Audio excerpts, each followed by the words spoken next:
Hai semua, ketemu lagi sama aku Luna. Selamat datang di channel Ngomongin Uang. Di video kali ini aku mau nyeritain beberapa strategi yang bisa kamu lakuin kalau misalnya harga kripto lagi turun banget. Nah, kebetulan pas video ini dibikin di awal tahun 2022, harga kripto tuh lagi ngalamin penurunan yang cukup signifikan. Bitcoin yang tadinya sempet nyentuh 960 juta, pas video ini dibikin sempet nyentuh 520 jutaan. Tapi terlepas kondisi harga kripto lagi naik atau turun, strategi yang aku jelasin di sini bakal tetap berguna dan juga bermanfaat buat kamu. Khususnya pas kamu tahu gitu kalau harga kripto emang lagi ngalamin penurunan dalam jangka panjang. Oke, buat kamu yang baru aja kenal kripto 1-2 tahun terakhir, mungkin bakalan agak kaget ya sama penurunan ini. Wah, kok bisa sih harga aset kripto turunnya sampai 40%?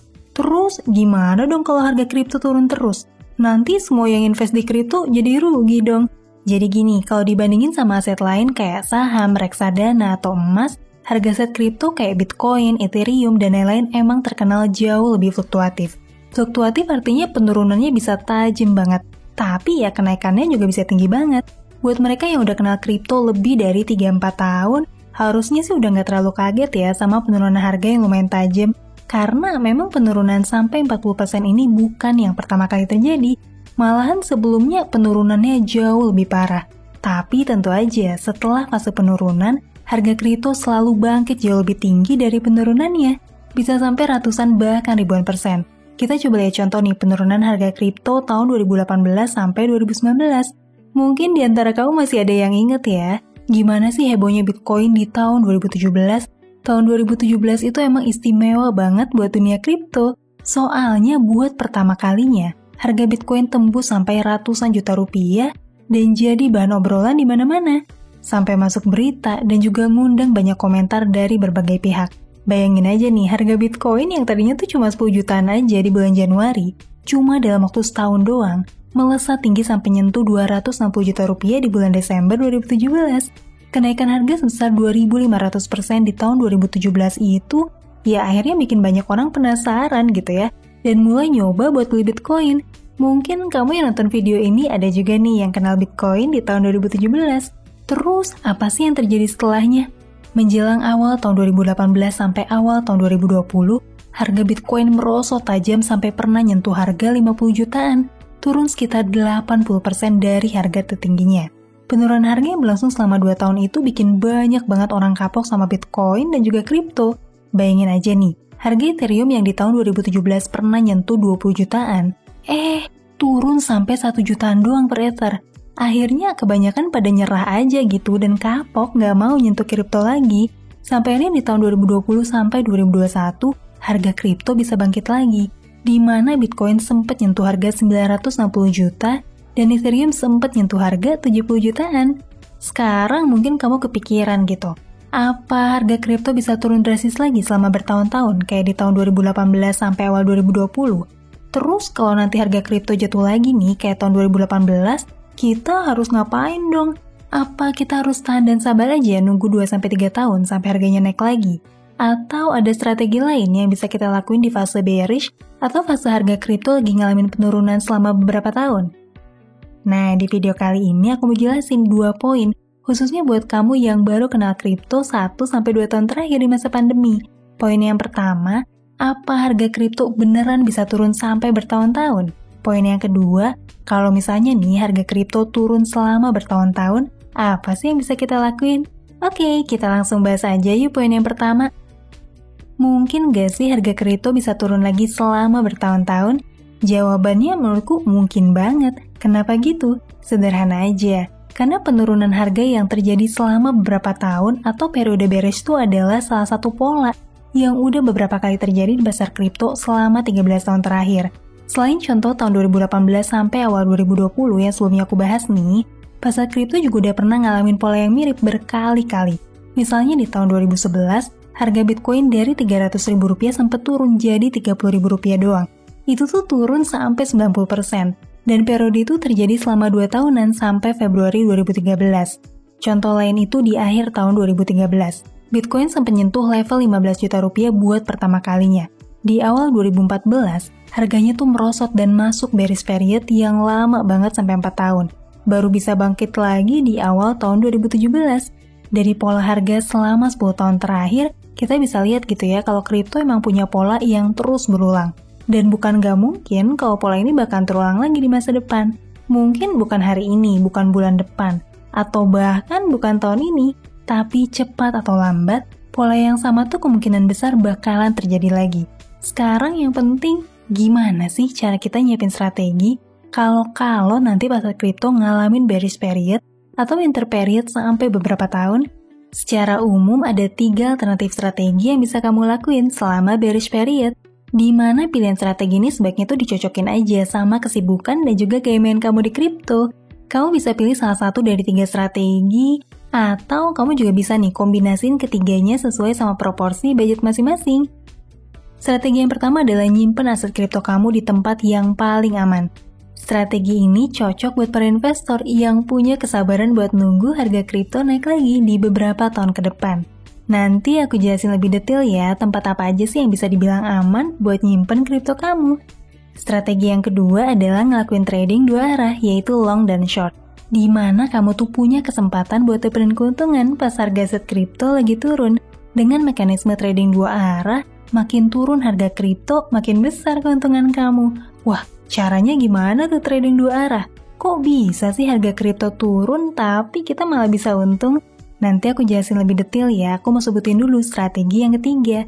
Strategi yang ketiga adalah bikin aset kripto kamu kerja buat kamu. Alias kamu bikin aset kripto kamu ngasilin passive income sambil kamu nungguin bearish period itu berakhir.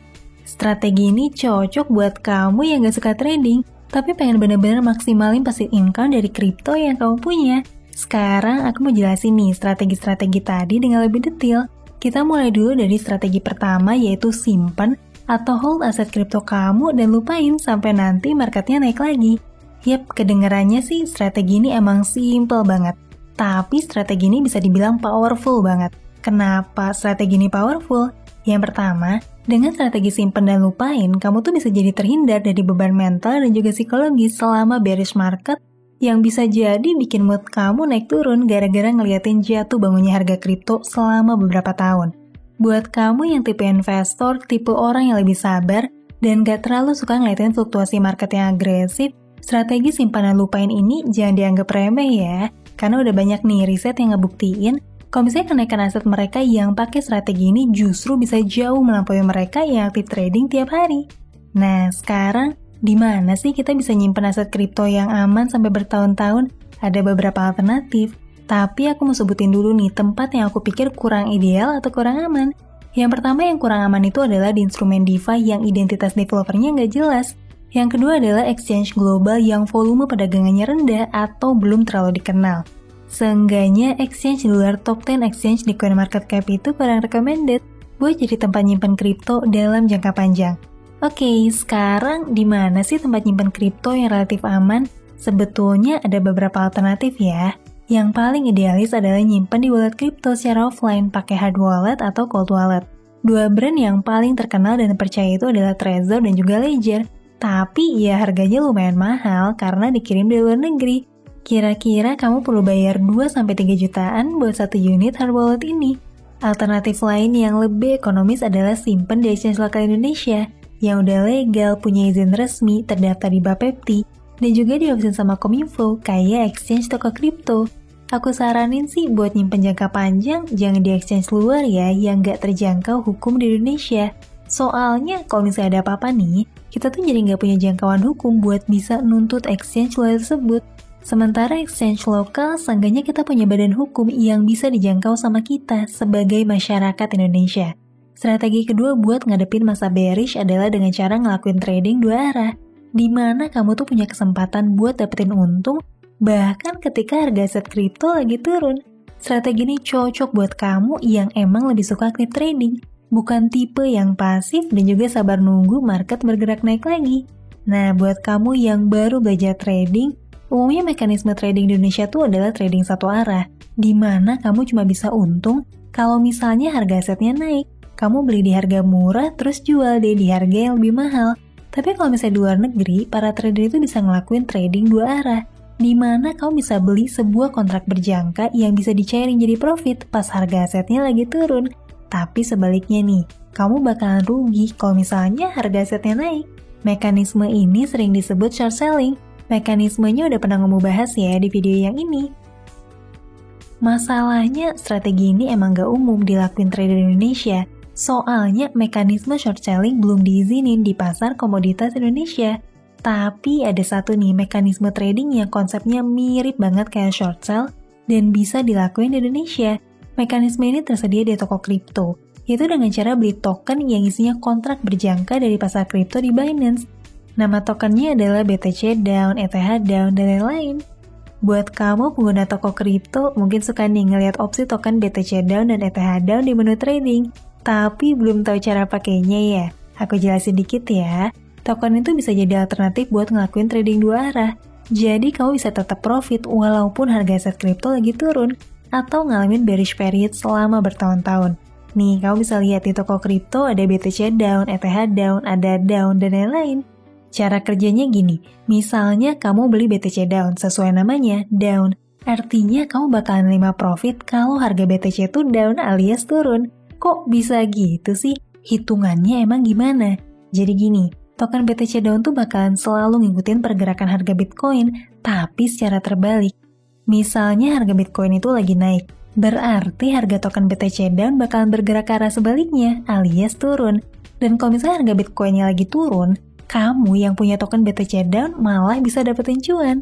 Secara teknis, mekanisme ini bisa terjadi karena BTC Down itu adalah produk kontrak aset berbasis Bitcoin yang emang diperdagangi di Binance sebagai exchange kripto terbesar di dunia saat ini. Oke, aku langsung jelasin aja ya pakai simulasi. Misalnya kamu tuh beli BTC Down 100 USDT. Satu token BTC Down sekarang harganya 0,0134 USDT. Artinya kalau kamu beli BTC Down 100 USDT, kamu tuh bakalan dapat 7.462 token BTC Down. Ternyata sehari setelah kamu beli, harga Bitcoin tuh turun 5%. Nah, token BTC Down malah ngalamin kenaikan harga. Soalnya sifatnya tuh emang berbanding terbalik sama Bitcoin. Terus 7.462 BTC Down yang sebelumnya setara sama USDT, sekarang tuh udah naik jadi 105 USDT. Artinya kamu bisa dapetin keuntungan waktu aset kripto lagi jatuh. Selain BTC Down, toko kripto juga nyediain nih aset down lain kayak ETH Down yang pergerakan harganya berbanding terbalik sama Ethereum. Terus ada Down yang berbanding terbalik sama Cardano dan lain-lain. Kamu bisa explore sendiri ya di halaman pertukaran toko kripto bagian pasar ETF. Tapi kamu perlu hati-hati juga ya kalau trading token Down ini. Meskipun kamu bisa cuan pas market lagi bearish, tapi kalau aset kripto tiba-tiba balik ke arah jadi naik, kamu bakalan rugi. Ingat ya, semua token Down ini harganya bergerak terbalik sama aset kripto. Jadi kalau misalnya market kripto lagi naik, iya kamu malah ngalamin kerugian. Oh iya, satu lagi nih. Pergerakan harga token Down ini bisa 2 kali sampai 3 kali lipat dari pergerakan aset kriptonya. Misalnya harga Bitcoin tuh turun 5%. Nah, kenaikan token Down ini bisa 10-15%. Begitu juga sebaliknya. Kalau misalnya harga Bitcoin naik sebesar 7%, maka penurunan harga token BTC Down bisa 14-20%. Jadi, trading token Down ini bisa jadi pedang bermata dua. Makanya dari awal aku bilang kalau strategi ini lebih cocok buat kamu yang emang lebih aktif dan emang suka tantangan dalam trading. Oh ya, token Down kayak BTC Down dan ETH Down ini, kalau misalnya di exchange resmi Indonesia baru ada di toko kripto. Jadi buat kamu yang udah punya akun di toko kripto, kamu bisa coba gaya trading dua arah kayak gini. Sekarang kita lanjut yuk bahas strategi yang ketiga, yaitu bikin aset kripto kamu kerja buat kamu. Alias kamu bikin aset kripto kamu ngehasilin passive income sambil kamu nungguin bearish period berakhir. Strategi ini cocok buat kamu yang pengen benar-benar maksimalin profit kamu di pasar kripto. Meskipun kamu tuh nggak aktif trading dan nggak suka mantengin harga tiap hari. Emangnya gimana sih caranya dapat passive income dari kripto? Ada beberapa alternatif cara. Misalnya tuh dengan staking dan farming. Buat kamu yang belum paham, aku jelasin dikit ya. Kripto itu bisa ditransaksiin karena ada teknologi blockchain yang ngelakuin verifikasi transaksi. Nah, blockchain ini butuh likuiditas buat bisa mengeksekusi transaksi dengan lancar. Dan kita bisa berkontribusi buat memperlancar proses verifikasi transaksi kripto dengan cara ngunci aset kita di dalam blockchain. Imbal hasilnya kita dapetin reward dalam bentuk kripto secara berkala. Reward atau imbal hasil yang kamu dapetin tuh biasanya sekitar 5-15% per tahun. Tapi bukan berarti kamu dapat rewardnya cuma setahun sekali aja ya. Kamu tuh tetap dapat reward sesuai masa staking kamu. Misalnya 1 bulan, 2 bulan, atau bahkan beberapa minggu. Dan reward yang kamu dapetin ini bentuknya bukan rupiah atau dolar, tapi dalam bentuk aset kripto. Misalnya staking Ether, Solana, Cardano, atau kalau token Indonesia misalnya TKO. Nah, dengan mekanisme staking, istilahnya sambil nunggu gitu ya, kamu tuh bisa bikin kripto kamu kerja buat kamu, supaya nanti setelah masa bearishnya selesai dan harga kripto naik, selain harga aset kripto kamu ikutan naik, kamu juga udah punya aset kripto tambahan dari hasil staking. Jadinya keuntungan kamu benar-benar maksimal, gak cuma disimpan doang kriptonya. Tapi ada catatan nih buat kamu yang pengen dapetin passive income dari kripto. Kamu harus ekstra hati-hati sama platform di mana kamu bakalan ngunci kripto kamu dan pastiin kalau itu benar-benar aman.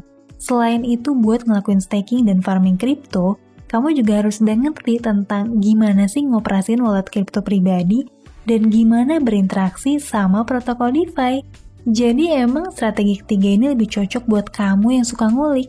Sementara buat kamu yang males ngulik, mending pilih strategi satu aja buat hold. Apapun pilihan kamu, gak masalah kok. Yang penting itu tuh cocok buat diri kamu. Oke deh, itu tadi 3 strategi yang bisa kamu lakuin pas market kripto lagi ngalamin bearish period atau fase penurunan dalam jangka panjang. Strategi apapun yang kamu pilih, tentunya harus kamu sesuaiin sama diri kamu. Atau bisa juga kamu kombinasiin sesuai profil risiko kamu.